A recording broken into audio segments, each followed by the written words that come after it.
SubangGivalNews.com.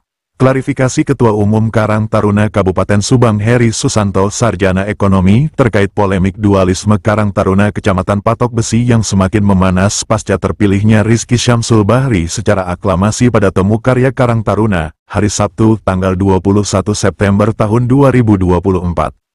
Nama Heri Susanto, jabatan Ketua Umum Karang Taruna Kabupaten Subang. Sekaligus juga Sekretaris Karang Taruna Provinsi Jawa Barat. Subang ini periode pada 2019 sampai 2024. Desember sesuai dengan hasil kesepakatan dalam forum RPP kemarin akan dilaksanakan karya provinsi Karang Taruna. Kemudian menyikapi tentang apa pemberitaan kegiatan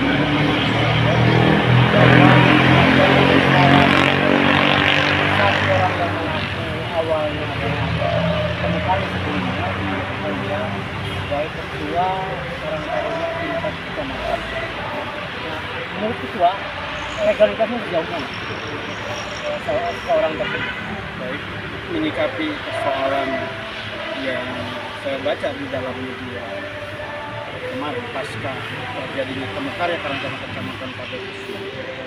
Jadi awalnya bulan Mei itu ada saudara Fajar Trengginas menyampaikan ke kami bahwa beliau sudah melaksanakan musyawarah dengan beberapa ketua desa, katanya sudah digelar versi mereka temu karya. Akhirnya saya pikir karena vakumnya Karang Taruna Kecamatan terlalu lama, ya sudah oke. Yuk kita adain penyusunan database sosialisasi, karena memang ada program dari Karang Taruna Provinsi Jawa Barat untuk melakukan database ke seluruh desa se-Jawa Barat. Maka pada bulan Mei saat itu digelarlah penyusunan database, sekaligus sosialisasi, sekaligus penyusunan. Maka pada saat itu yang hadir tidak total seluruh desa, tapi hanya mungkin seperempatnya. Akan tetapi dalam forum itu saya menyampaikan, kalau memang Kang Fajar kita nyatakan aklamasi di dalam forum penyusunan dari sebagai ketua kecamatan, ya monggo, dengan syarat tolong urus SK-nya kepada Pak Camat untuk segera ketika SK sudah diterbitkan melaksanakan pelantikan. Setelah itu ya sudah selesai. Dan dari sejak bulan Mei, April, Juni, Juli, September, saya tidak pernah konfirmasi apakah SK-nya ini sudah terbit atau belum. Nah, ketika kemarin kami melaksanakan RPPMD di Roslin, Rest Area, bubar rapat tiba-tiba ada teman-teman Karang Taruna di Kecamatan Patok Besi menelpon ada undangan tanggal 17 saat itu. Undangan itu disampaikan 17 September kemarin bahwa tanggal 19 kami akan menggelar temu karya. Ya, coba saya kirim undangannya, saya baca panitia temu karya. Ada ketua panitianya, ada sekretaris panitianya, ada mengetahui camat di tanda tangan dan setempel. Artinya saya melihat itu ada tanda tangan camat mengetahui pelaksana tanggal 19 September. Maka saat itu juga saya telepon kepada saudara Fajar Trengginas.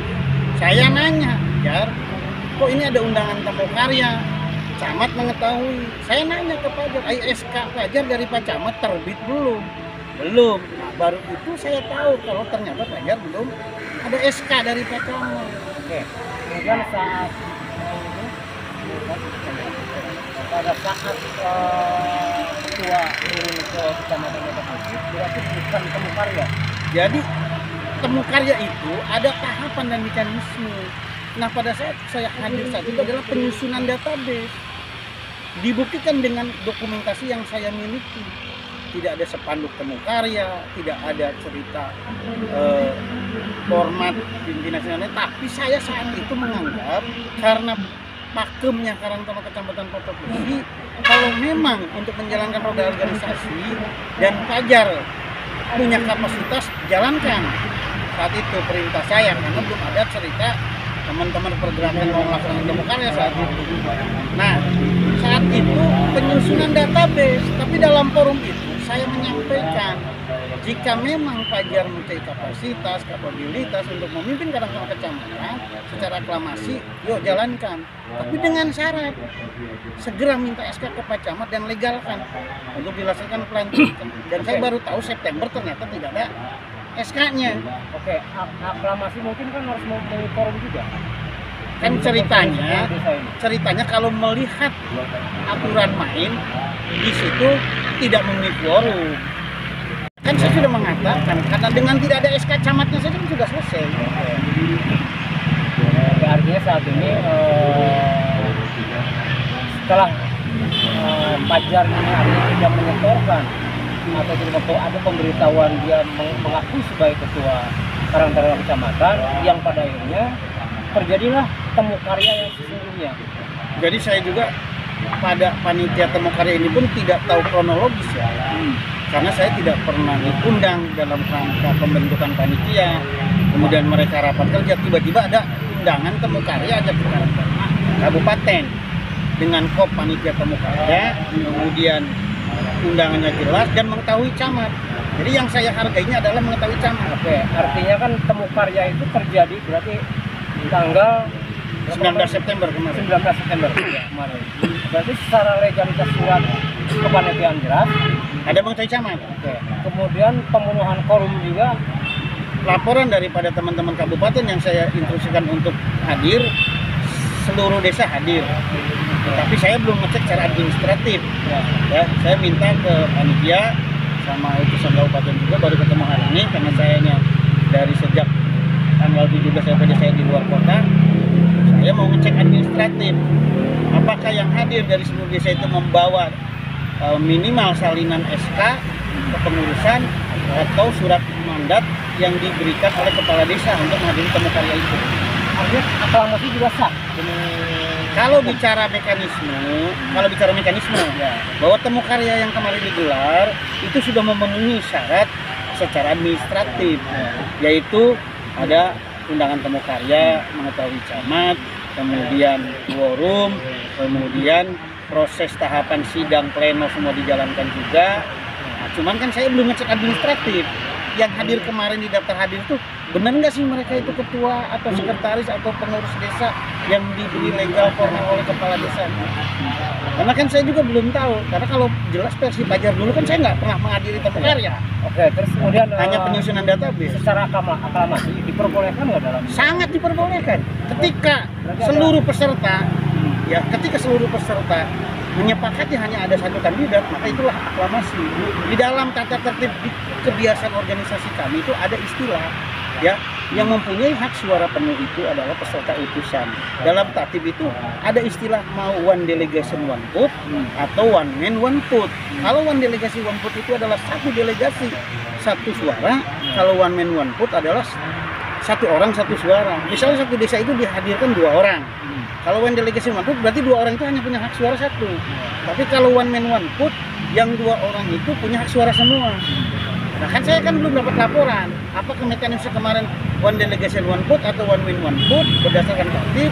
Kemudian yang kedua dibuka pendaftaran, kemudian hanya terjaring satu kandidat, maka terjadilah aklamasi. Jadi aklamasi itu dalam rapat apapun berarti itu sah. Sah demi itu. Kemudian sama berarti berhak dong untuk memberikan SK kepada ketua terpilih kemarin. Jadi berdasarkan ADART secara nasional hari ini, syarat disahkannya temu karya itu adalah dihadiri oleh satu tingkat di atasnya dengan membawa mandat sekretaris umum dan teman-teman. Nah, legal formalnya ketika ada satu tingkat di atas yang menghadiri temu karya menyatakan sah, maka secara administratif temu karya itu sah. Tinggal legal formalnya ditindaklanjuti yaitu SK pengesahan yang kemudian mengajukan kepada camat untuk dikukuhkan SK pengukuhan sekaligus pelantikan. Oke, berarti berharap ketua terpilih kecamatan segera untuk mengurus administrasi itu diberi waktu berapa hari? Jadi itu tidak ada batasan kecuali dalam tata tertib, kemudian dalam proses temu karya, dalam quorum formatur diberi batas waktu. Formatur ini diberi batas waktu berapa untuk menyampaikan susunan kepengurusan, 2 minggu kah, 3 minggu kah, 1 bulan kah? Tapi alangkah baiknya secepatnya lah. Ya itu kan bagaimana teman-teman di lokal. Nah, kemudian adanya tuduhan bahwa Karang Taruna ini dibawa untuk muatan politik. Itu artinya Tanggal 17 September ya 2024, Karang Taruna Kabupaten Subang menggelar rapat pengurus pleno diperluas. Karang Taruna Kecamatan, ketua-ketua yang sebagian hadir, juga pengurus Karang Taruna Kabupaten. Dalam forum itu ya ada 3 poin. Pertama, persiapan tentang HUT Karang Taruna ke-64. Kedua, persiapan untuk temu karya. Ketiga adalah maklumat Karang Taruna Kabupaten Subang menyikapi Pilkada 2024 khususnya di Kabupaten Subang.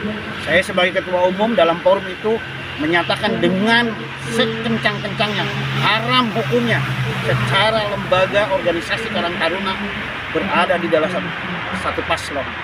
Jadi Karang Taruna tidak berpolitik praktis. Jadi saya sudah membuat maklumat, tidak ada cerita Karang Taruna Kabupaten Subang, begitupun simbol-simbol kelembagaan ada di salah satu paslon. Kami sudah tegaskan, teman-teman secara pribadi punya hak, silahkan.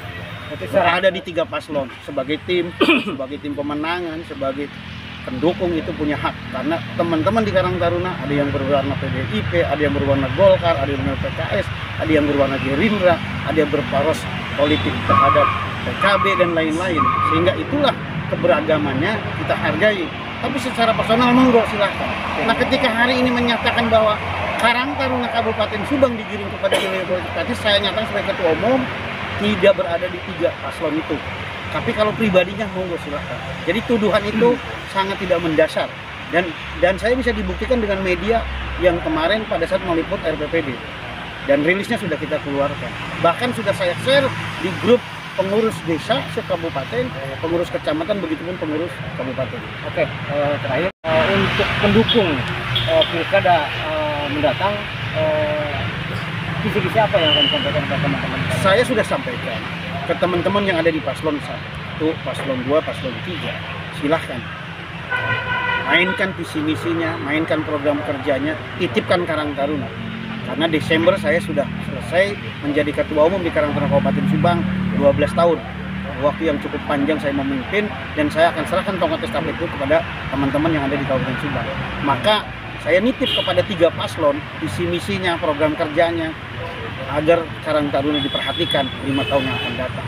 Dari 3 paslon itu mudah-mudahan mereka paham, mengerti kondisi real. Saya titipkan organisasi Karang Taruna baik di desa, kelurahan, kecamatan, kabupaten kepada kandidat yang akan maju di pilkada di November yang akan datang. Oke lah, berarti di akhir jabatan Bang Heri sebagai ketua Karang Taruna Kabupaten, jadi akan mengirim teman-teman untuk mendukung semua unsur dalam penyelesaian pilkada. Ya, karena teman-teman Karang Taruna ada yang di PPK, ada yang di Panwascam, ada yang di KPU, ada yang di Bawaslu, ada yang di KPPS dan lain semuanya. Ada yang di paslon, ada yang di mana-mana. Semuanya ada, hiruk pikuk itu ada yang ASN, ada yang politisi, ada yang pengusaha. Kita ini macam-macam dari latar belakang yang berbeda-beda. Oke, terima kasih. Terakhir untuk ketua terpilih di kecamatan Matopuji dan mungkin untuk kecamatan-kecamatan lainnya itu sedikit apa yang akan diberikan ke teman-teman di kecamatan? Saya dengan temu karya kemarin, saya akan lihat administrasinya seperti apa. Ketika nanti saya memutuskan bahwa memang legal standing temu karyanya clear dan lain-lain, kita coba komunikasi nanti apakah persoalan ini cepat selesai sehingga tuntas, dan saya titipkan kepada teman-teman di Karang Taruna Kecamatan Patok Besi, sok rangkul semua elemen dan komponen. Apalagi arti seorang ketua dan tidak memperebutkan profit oriented di situ. Semuanya kan kita ini orsos, organisasi sosial, bekerja inginnya untuk masyarakat di lokal masing-masing. Itu barangkali ya. Terima kasih.